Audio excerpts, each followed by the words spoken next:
All right, I got a project today where I've got this old Crusty vent valve on my boiler. And what I've done is I've already shut off the water feeds to here. And I've gotten rid of the pressures. And I'm ready to replace this valve. So I'm going to replace this with a Taco 400 high vent. All right, and it's fairly simple to do. I'll take this out of the box. These were very inexpensive on Amazon. And this is what the new vent looks like, okay? Compared to the old one, about the same thing. Except this one, you can hear there's a float in there that's actually not stuck. This one here has been in, for a long time. And you can't even unscrew the caps on it anymore because it's so crusted up. But what I'm going to start with is I am going to wrap it in this plumber's tape, Blue Monster. It's a blue tape. It's a thicker tape than the white Teflon. I'm going to put that on here.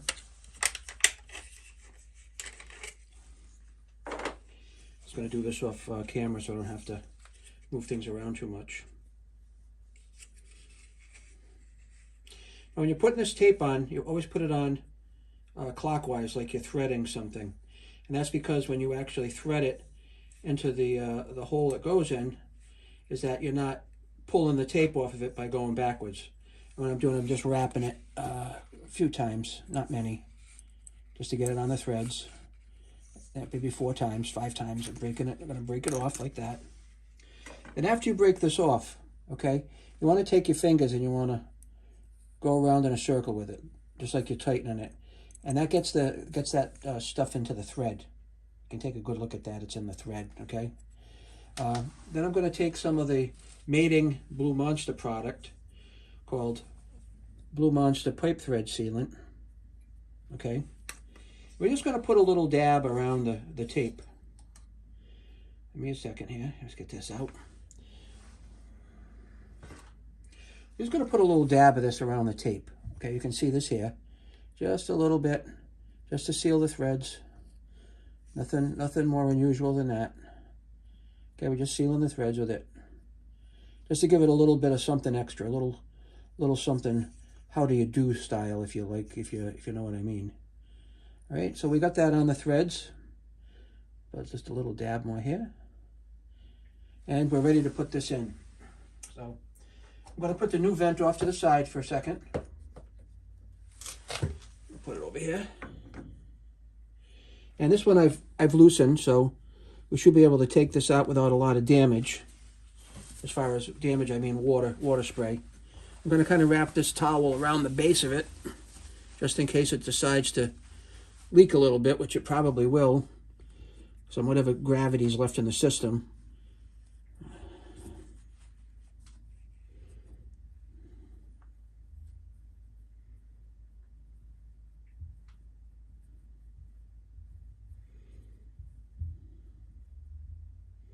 Yeah, just a little dripping like I expected. Nothing major.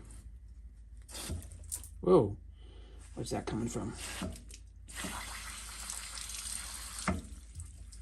You got some water coming out of there, so I'm going to take a break for a second and figure out where that's coming from, and then we'll get back to you. Hang on.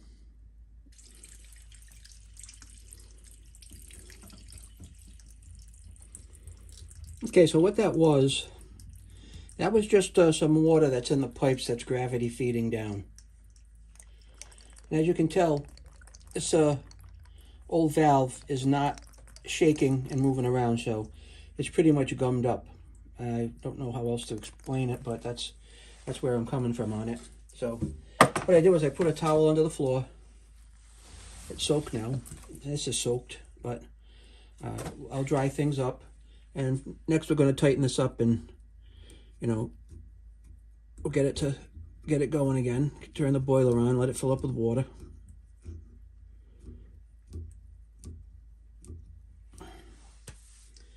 And then we'll turn everything on and check for leaks. So that's about as tough as it is. I expected some kind of water to come out of here.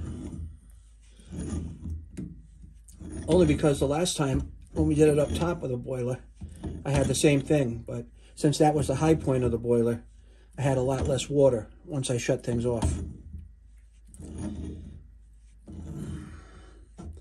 Just tightening this baby up with my channel locks, not going overboard with it.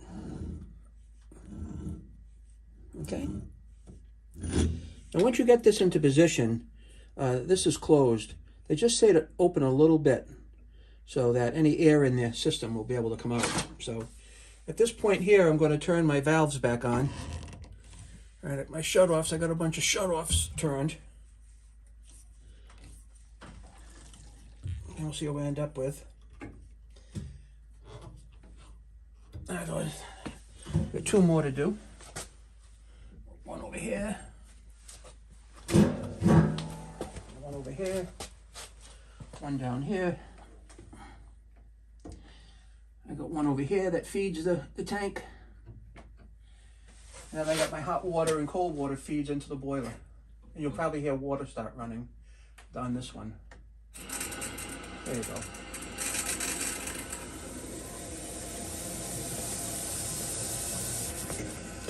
And we'll keep an eye on this down here for leaks.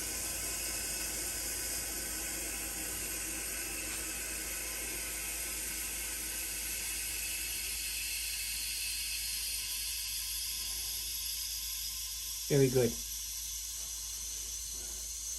I'm going to get these towels put outside to dry for now, but I'm going to turn the boiler back on. All the valves are good. There we go, powering up.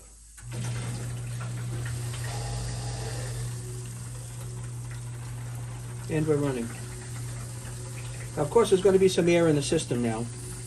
And actually, this vent here and the vent up top should take the air out. We're just going to crack it a little bit. So again, that's shut. You just want to crack it just so that the air can come out of it. One other thing I'd like to show you, let me just take this off of here, is down here, when I started this, it was 5 pounds, right? And that's what was, the air pressure there was causing that water to bubble up out of that unit on the top there. So once I relieved that pressure, put things in and powered it back on, it's back up to about 20 pounds. Not exactly sure what it should be, but I'm going to definitely leave it alone. So that's it for the video.